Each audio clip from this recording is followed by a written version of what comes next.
Miriam García Ibarra, Desiree Hernández, Antonia Gómez Rodríguez, amigas que desaparecieron un 13 de noviembre de 1992, cuando se dirigían a una fiesta.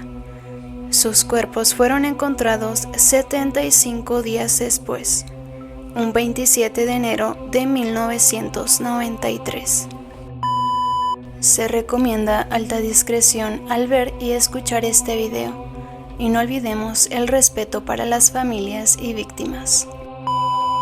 Miriam era una niña sensible, romántica, tímida e incluso reservada. Le gustaba el ballet y escribir poesías. Antonia, mejor conocida como Toñi, era una niña que ansiaba cumplir la mayoría de edad para así poder trabajar y comprarse sus propias cosas. También la describen como una niña tímida, pero a la cual le encantaba pasar tiempo con sus amigas. Y por otro lado Desiree, una niña deportista a la cual le encantaba el patinaje, pues era aficionada a él, ganadora de muchas medallas, y lo más importante, era amante de las mascotas, por destacar entre ellos a los gatos, ya que eran sus mascotas favoritas. Miriam sale de su casa en un horario de aproximadamente 7 de la noche, tal como lo mencionó su padre en las declaraciones. Miriam llega a la casa de Toñi, y de ese punto ambas parten hacia la casa de Desiree. Las tres llegan a un recreativo, unos momentos y se marchan, tomando camino a un centro de salud donde se encontraba una amiga de ellas, llamada Esther, la cual se encontraba enferma, y por ese motivo es que estaba ahí. Después partieron las cuatro a casa de Esther. Las chicas le mencionan a Esther que iban a ir a una discoteca en la localidad de Picassé, llamada Color, donde había una fiesta privada a la cual se acudía con invitación que las niñas ya tenían, pues la habrían comprado días antes. Miriam llama a su casa y le comenta a su madre que si su padre podría hacerle el favor de acercarlas a dicha discoteca, a lo cual la madre le contestó que no, ya que su padre se encontraba enfermo ese día en cama, mencionándole que no es día para irse de fiesta, asimismo mencionándole que se espere al domingo, a lo que Miriam procede a colgar, y aún así deciden ir las tres a la discoteca. Las chicas abandonaron su casa en un horario de 8:20 de la noche. Decidieron que la forma de llegar hasta la discoteca era haciendo auto-stop, una manera en que los jóvenes usaban mucho. Y así fue, pero algo salió mal. Nunca llegaron a la discoteca, y mucho menos a sus casas. Dado a esta acción, los padres de las niñas empezaron a buscarlas, dirigiéndose así a Color, en donde les dijeron que jamás las vieron ahí. Después de eso fueron a la comisaría para hacer una denuncia por desaparición, siendo así la mañana siguiente cuando empezaría la búsqueda. Rápidamente se supo de los primeros testimonios: Francisco Hervás y su novia comentaron haber levantado a las tres chicas a la salida de Alcázar, para así dejarlas en una gasolinera. Allí, un chico de su mismo pueblo aseguró haberlas visto mientras caminaban en dirección a la discoteca, y al parecer este chico fue el mismo que les vendió las invitaciones de aquella fiesta. Y el último testigo de haberlas visto aseguró que del balcón de su casa vio como las tres pararon a un auto color blanco, Opel, ocupado por dos hombres jóvenes, y siendo esta la última pista. Los medios de comunicación se encargaron de difundir esta noticia por doquier. La búsqueda seguía día con día, extendiéndose así la búsqueda hacia Portugal, Francia y Gran Bretaña. Fue así cuando un 27 de enero de 1993, en el transcurso de la mañana, dos apicultores de aproximadamente 70 años subieron al barranco de la Romana, un lugar montañoso, donde querían revisar unas colmenas de su propiedad. Ahí hicieron un descubrimiento que los dejaría totalmente helados, pues se encontraron un brazo semienterrado, con un reloj en la muñeca. En ese mismo momento se dirigieron hacia el pueblo para informar este hallazgo, terrible hallazgo. Se ordenó desenterrar el cuerpo, y lo peor del caso es que se darían cuenta de que no se trataba de uno, sino de 3, envueltos en una alfombra grande. Fueron maniatados y apilados uno encima del otro. A pesar del estado de descomposición, las autoridades tomaron claro que se trataba de las 3 chicas, las cuales estaban buscando. La búsqueda había llegado a su fin, y en este entonces había un programa de TV llamado De tú a tú, en donde los familiares de aquellas niñas tuvieron que pasar todo su dolor ante las cámaras, totalmente en vivo. No tuvieron compasión por las familias, ya que era un tema que se escuchaba en todos lados, y se les hizo una maravillosa idea invitarlos al programa y llevar todo el caso en vivo, sin importarles nada más que el rating. Los cuerpos de las 3 chicas fueron trasladados al Instituto Anatómico Forense de Valencia, iniciando así las investigaciones por parte de la policía. Se situaron en aquella fosa, encontrando así un calcetín, una cazadora, unos binoculares, 3 cinturones, un bote de laca, un videojuego, pero nada importante para las pistas, cuando de pronto vieron algunos trozos de papel en un matorral. Armaron los pedazos para ver de qué se trataba y descubrieron que era una receta médica, a nombre de Enrique Angles, quien había sido atendido de sífilis meses atrás. Dado a la investigación de este hombre, se supo que él tenía un hermano, llamado Antonio, de 27 años, y tenía antecedentes por robo y tráfico de sustancias, dudando así por parte de los policías, quienes iniciaron una búsqueda contra él, dirigiéndose hacia su casa, donde encontrarían a Enrique, una hermana y su madre. Mas sin embargo, Antonio había escapado, y justamente por una ventana. La policía se dio cuenta que Enrique tenía una discapacidad mental, concluyendo así que la receta médica había sido prescrita para el mismo hermano Antonio, y así poder conseguir sustancias en los hospitales. Pero algo muy importante está a punto de suceder.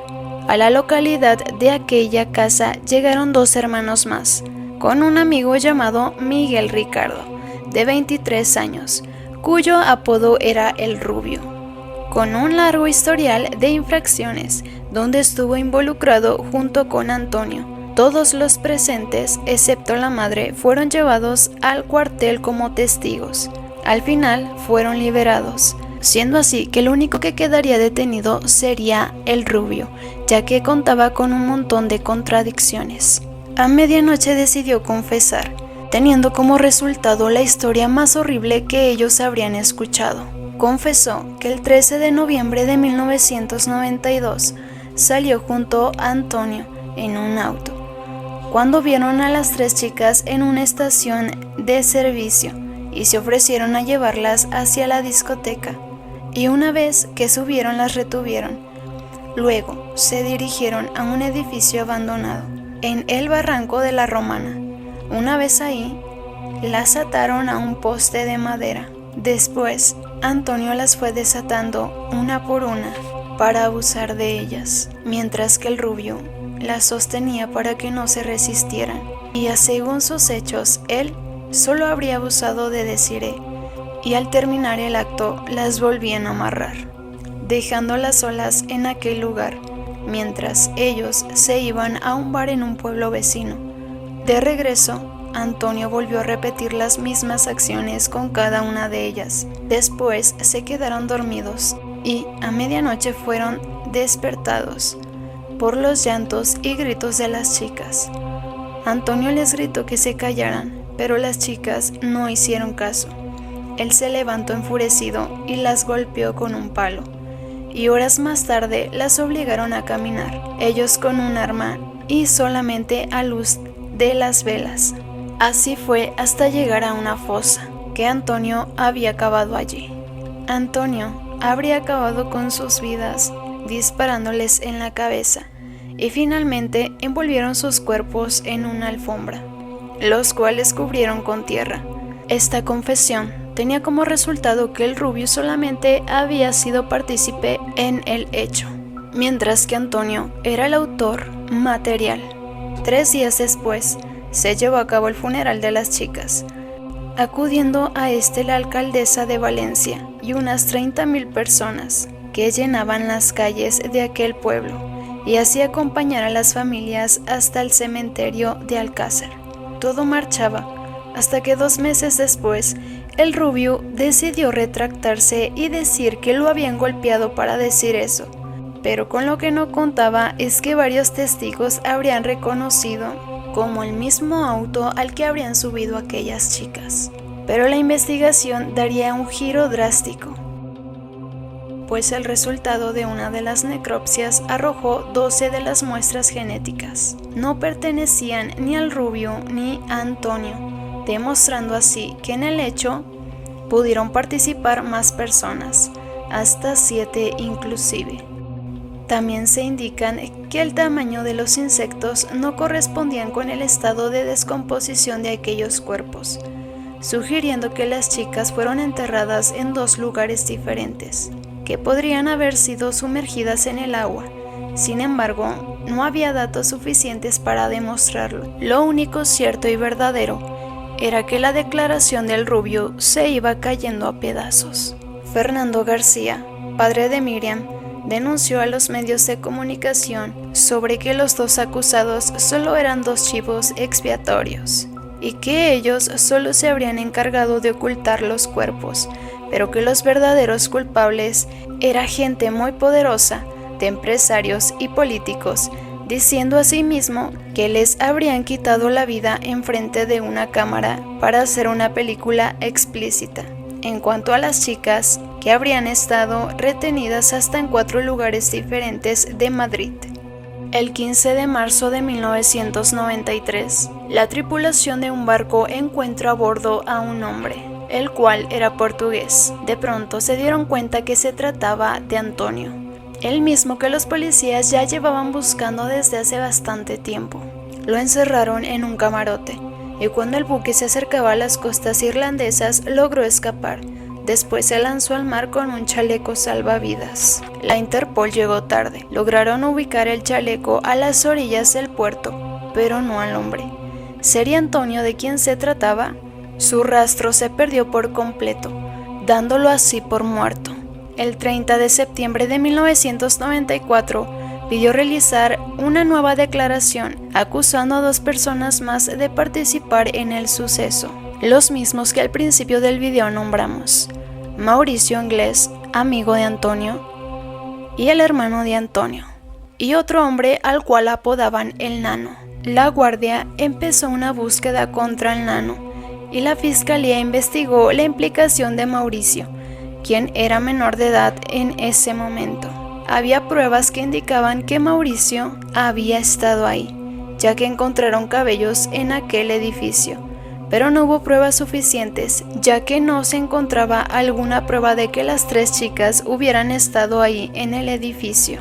El 12 de mayo de 1997, el Rubio era el único procesado y estaba acusado de robo, rapto, asesinato e inhumación. El 5 de septiembre de ese año fue condenado a pena de 170 años de prisión. También se le impusieron los costos del juicio y una indemnización de 300 millones de pesetas, estas mismas para las familias de las víctimas.